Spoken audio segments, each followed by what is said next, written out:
He's very famous in Africa, see?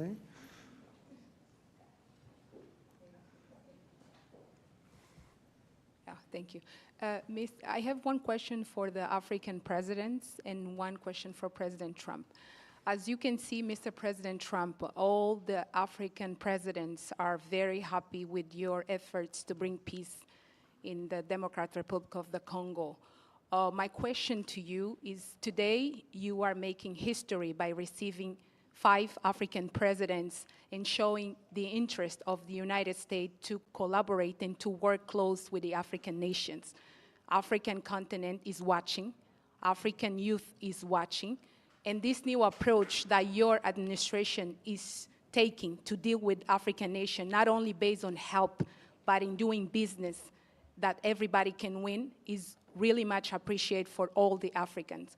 My question is, are you planning, Mr. President, in the future to travel to Africa to see firsthand all those countries in Africa, all those potential that those countries have?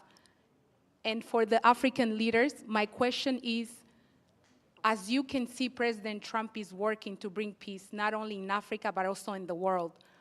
Are you all considering to nominate President Trump for a Nobel Prize Peace? That's a very nice reporter. I got to meet her 2 weeks ago when we had the Congo and Rwanda, and we had some other people up from Africa, and I was the first time, but that's a very nice, I appreciate the questions, very nice actually. Would you like to, at some point I would like to go to Africa, absolutely. We're going to see what the schedule is, but at some point I would like to do that very much. Would you like to give a fast answer, please? Thank you very much. Microphone, please. Please. Of course, on soutient cette dynamique. We are in favor of this dynamic for peace. We are very committed on peace. I am the first head of state who went to Russia and who went to Ukraine, both, since the start of the war. I held the presidency of ECOWAS, and I went to see Mr. Putin. We spoke for 4 hours, and then I went to Ukraine. I spent 12 hours on a train to speak to President Zelensky. But now the weight of President Trump is something else altogether. We are with you. We are behind you to see what we can do to help bring peace back. No one wins when there's war. So you have our support so that we can bring peace back. Thank you. Thank you very much. Appreciate it. Go ahead, please. Thank you, Mr. President Trump. Thank you for your questions. A Nobel Peace Prize, while I don't see any problem with it, I think that President Trump deserves it for all the efforts that he's worked on. And he brought peace back in the SEAC region. That is my region, the region where DRC and Rwanda signed a deal. And so he is now bringing peace back into a region where that was never possible. So I believe that he does deserve a Nobel Peace Prize. That is my opinion on this. Well, thank you very much. Very nice. Thank you. I didn't know I'd be treated this nicely. This is great. We could do this all day long. Thank you very much. Please, go ahead. Mr. President, I believe that we have to continue to support America in the strength to be able to bring about peace in the world. America is a melting point and also a country that we all look forward to. And I want to encourage you, because without peace, we can't have a world to live in. And we stand with you on that. That's right. Thank you. Well said. Please.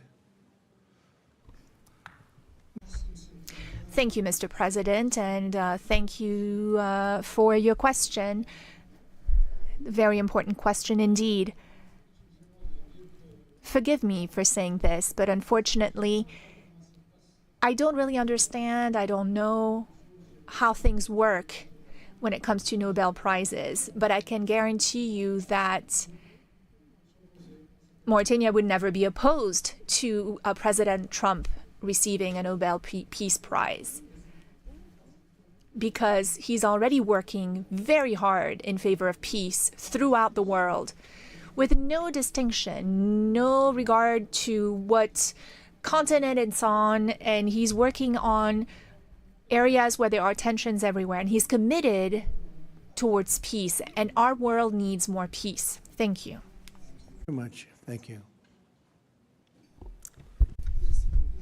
Thank you very much.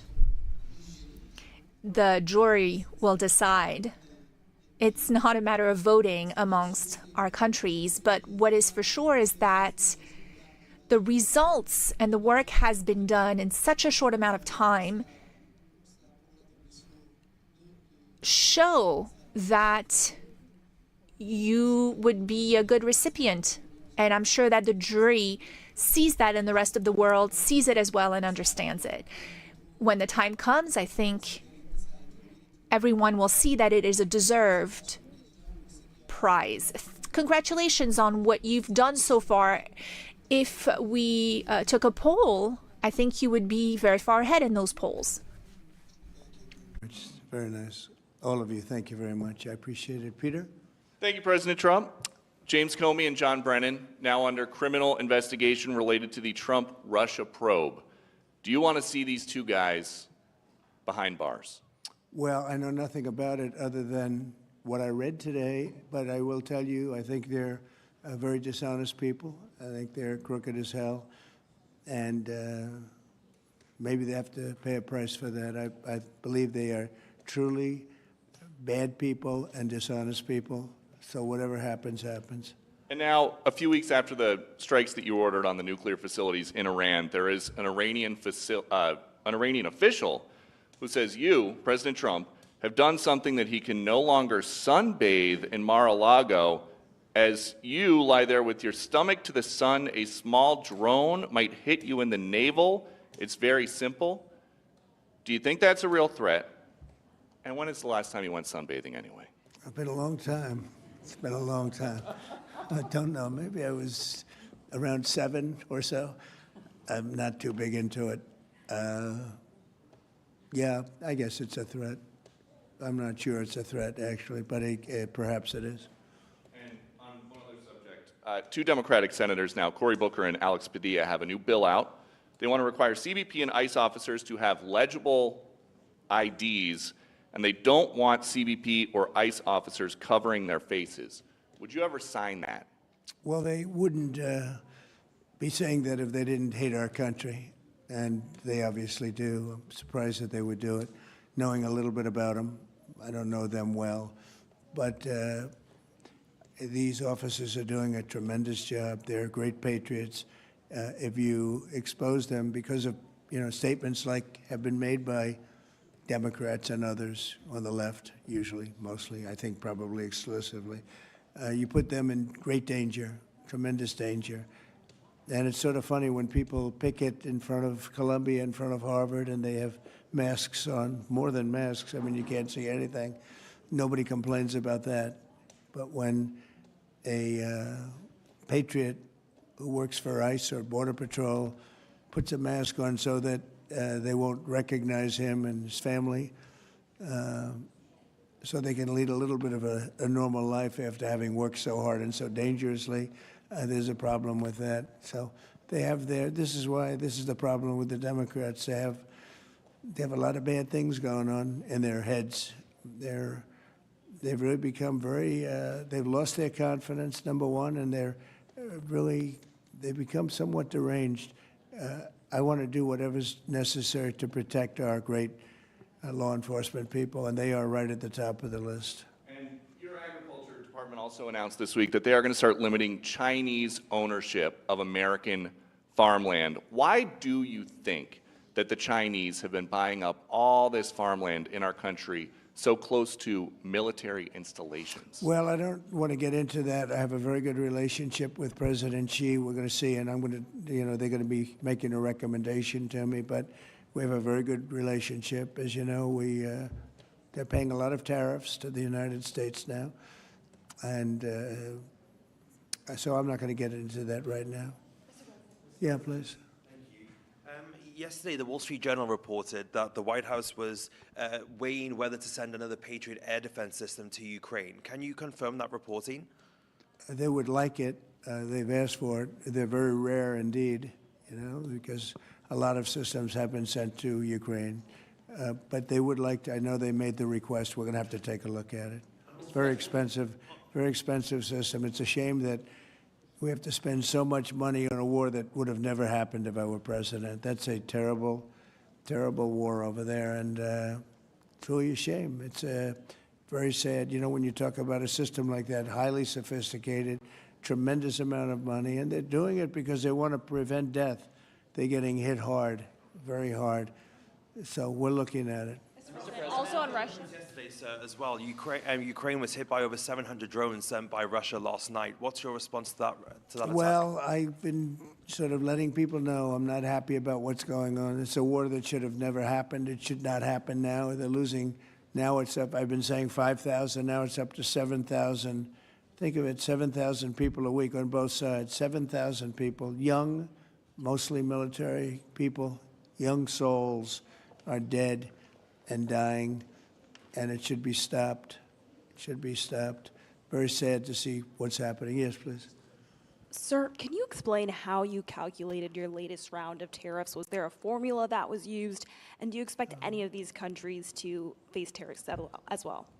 The formula was a formula based on common sense, based on deficits, based on how we've been treated over the years, and based on raw numbers. And we're going to have a couple of more coming out today. Brazil, as an example, has been not good to us, not good at all. We're going to be releasing a Brazil number, I think, later on this afternoon or tomorrow morning. But they're based on very substantial facts and also past history. You look at the past history, we never had anybody in the White House that understood the numbers or were into it like I have. We've taken in hundreds of billions of dollars in tariffs, hundreds of billions, and we haven't even started yet. And it's going to be a great thing for our country. I think it's going to be a fair thing for the world. And we really haven't had too many complaints because I'm keeping them at a very low number, very conservative, as you would say, number. And we haven't had, I'm sure they will be complaining at certain points, but we haven't had complaints. We've been treated very unfairly by both friend and foe.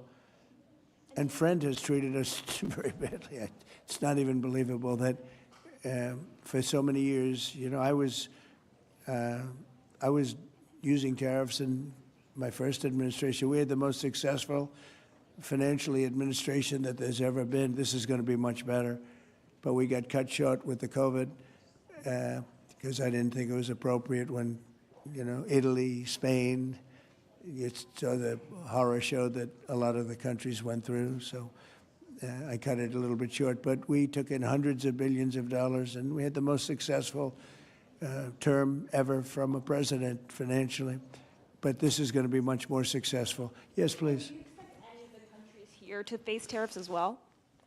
I haven't thought of it, but maybe, I don't know. Let's see, I like him, and him. No, I don't think so, not too much. He's very good. He's a friend of mine now. Yes, Thank you for taking our questions, Mr. President. Okay. You talked about the amount of external revenue the country has brought in thanks to your tariffs. Can you talk about how these hundreds of billions of dollars that are getting brought in will help grow the country, and what do you hope to put it towards? Well, bigger than the tariffs, actually, are the fact that when you charge the tariffs at a certain point, they say, well, we can't pay those tariffs. It doesn't make economic sense. These are wealthy countries, and they or their companies will come into our country and build, and that's what's actually happening. If you had a very low tariff, there'd be no incentive to do that. If you have no tariff, like we used to have, which is so stupid, it's not even believable, but then obviously they make their product, the product in their country. They have the jobs, they have the income, they have the taxes, they have everything, and they just send it into us, and it's jobs that we wouldn't get. Now the wheel is turned, and what we're doing is more important, we're taking in hundreds of billions of dollars, money that we've never seen before. But more important than that, we have a lot of people that would rather not have to pay that, so they're coming in and they're building plants. AI, we're leading everybody, including China, by a lot with AI. They're building their own plant. You heard me say yesterday, they're building their own electric generating plants to go along with the factories or plants that they're building. If they want to do that, we're getting them fast approvals, very fast turnarounds. They're using mostly natural gas to start off, but they're using coal. They have the right to use coal. They have the right to use nuclear. Nuclear's come a long way in the last 5 years. So we're getting them very fast approvals.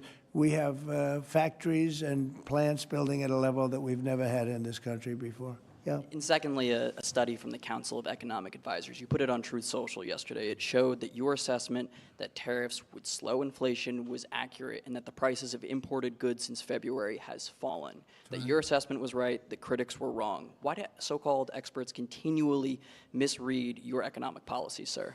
Well, it's not the experts. It's the fake news and a combination of that and the Democrats. I saw an ad on television today on Fox, and it was some ad about, Trump has raised costs. It's the opposite. I actually put out a statement. I brought down costs. I brought down the cost of groceries. I brought down the cost of tremendously groceries. If you remember my first week in office, the press was screaming at me about the cost of eggs. They were 4 times higher than they were just a short time ago. That was caused by Biden and stupid policies, and we got that down. And by Easter, it was normalized, and now it's actually even at a lower price. So when I see an ad like that, it's always good to respond. I feel you have to respond. It was an ad that things are more costly. No, they're much less costly. Yesterday, $1.99 a gallon. There's 3 states. We're selling gasoline at $1.99. You haven't seen that for a long time. And I brought costs way down, just about every cost. I can't think of a cost that went up, but just about every cost. So what they do is they lie. They take ads. You'd almost think that the advertising station would stop it because they know it's wrong. It's such a lie. All you can do is say it's a lie and explain it. I guess I have the ability to explain it at conferences like this, so I like to take advantage of it and do it. But costs are substantially down under the Trump administration. And as you know, Biden had the highest inflation, I believe, in the history of our country. They say 48 years, but regardless, I think it was really the highest in the history of our country. And they were up to numbers that nobody ever saw before. And we have inflation now totally under control. We have a Fed chairman that, if he was doing his job properly, would lower interest rates. But we're bullying through even that. We're doing so well, it's not having that kind of an impact on us. But you want to see a rocket ship? We should have the lowest interest rates, because without us, there's nothing. And we have a strong country now, and we're taking in a lot of money. And other countries aren't even complaining. They got away with murder. They took advantage of a lot of very stupid people that sat in this seat, very stupid people, or people that didn't understand business or something was going on. But hard to believe that they got away with it for so many years. But now, and I'm treating them very fairly. Again, we have countries with tremendous deficits with us, where we have, where we essentially lose a lot of money. And we are changing that around very rapidly, and I think it's about time somebody did it. Sir, President? Yeah, please. Sir, yesterday you said that you were not sure who ordered the munitions halted to Ukraine. Have you since been able to figure that out? Well, I haven't thought about it, because we're looking at Ukraine right now and munitions, but I have not gone into it. What does it say that such a big decision could be made inside your government without you knowing? I would know. If a decision was made, I will know. I'll be the first to know. In fact, most likely I'd give the order, but I haven't done that yet. Yeah, please. Can I ask how your meeting with Netanyahu went over the last couple of days, and how realistic do you think a ceasefire is this week? Well, we're talking about Gaza for the most part. I think we have a chance this week or next week. Not definitely. There's nothing definite about war and Gaza and all of the other places that we all deal with so much. But there's a very good chance that we'll have a settlement, an agreement of some kind this week, and maybe next week if not. The African Growth and Opportunity Act, which has been central to many sub-Saharan countries having access to the U.S. market, that's due to expire in September. Are you hoping to extend that beyond it? Well, we'll take a look at that. Yes, please. Thank you. That's up to Congress to take a first crack at. We know that program's been in place for about 20 years, and at the end result of that, we see a lot of other countries operating in Africa. We still see a lot of tariff and non-tariff barriers in Africa. So I think any discussion about that act would also have to think about how we address those kinds of barriers. Yeah, Peter. President Trump, in Alvarado, Texas, a few days ago, 10 people wearing all black allegedly set off fireworks outside an ICE office to lure the officers out so they could ambush them, shoot at them. They had guns and vests and two-way radios. Do you think that this was an isolated incident, or do you think there's a national threat of a left-wing militia that is targeting ICE and CBP? Well, I think you have some very stupid people in the left who have some money that are making it available to these people, because you look at the guns they had, they were brand new. You look at even the clothing they were wearing, it looked like it just came out of some military shop. So you have some very stupid people that if anything ever happened, they'd be the first to go. They don't understand that. They'd be the first to go. They'd be the first ones hit. But there is money being put behind people. When you look at the weapons they have, the newness of the weapons, rifles that just came out and they have the latest model. So there's something going on, and we'll get to the bottom of it. And what do you think the penalty should be for these people who are, if they are found guilty, for people Very who stiff. shoot at ICE officers? Very, very stiff. Very stiff. A long time in jail, a long time. And one got hit yesterday in the neck, and he fortunately is going to be okay, but he got hit yesterday in the neck. No good. And what would you think if I read you a quote from a lawmaker who says about ICE, to abolish it, to treat them as criminals or anything that is inappropriate and outrageous? And I told you that that was Democrat John Fetterman. Wow. It's, by the way, I assume when you read that, because you paused in the middle, you're going to have to read that again without the pause. Could you read that again, please? To abolish it, to treat them as criminals or anything that's inappropriate and outrageous. So he's saying that to treat the people that did the shooting is... Oh, okay, good. Because the way you read it, it really was the opposite. But that's okay. That's all right. I think that's what he meant. No, the new John Fetterman is exactly what you said. He's right. He's right. And we have to protect our police officers, and we will. And we have been. If you saw the stats released by the FBI the other day, the murder rate's way down, the lowest it's been in a long time, and that took place over the last 6 months. For the last 6 months, murder, it's a hell of a subject to have to talk about, but murder is way down at almost getting to be modern-day records. So that's despite the fact that we have a lot of people that came into the country that shouldn't be here. Mr. President? Yes, please. So two questions, one on tariffs, the other on the IRS. On tariffs, China is reportedly softening their impact on U.S. tariffs in Africa, announcing last month that they would halt charges on imports for nearly all of its African partners. Good. Does this move by China influence your thinking, your approach to tariffs on the continent? Well, we treat Africa great in many different ways, including with tariffs. But, parts of Africa charge us tremendous tariffs, as you know. And they're going to be dropping those tariffs. They've already informed me they're going to be dropping those tariffs. But we treat Africa far better than China or anybody else, anyplace else. Yeah. And on the IRS says that churches can now endorse political candidates.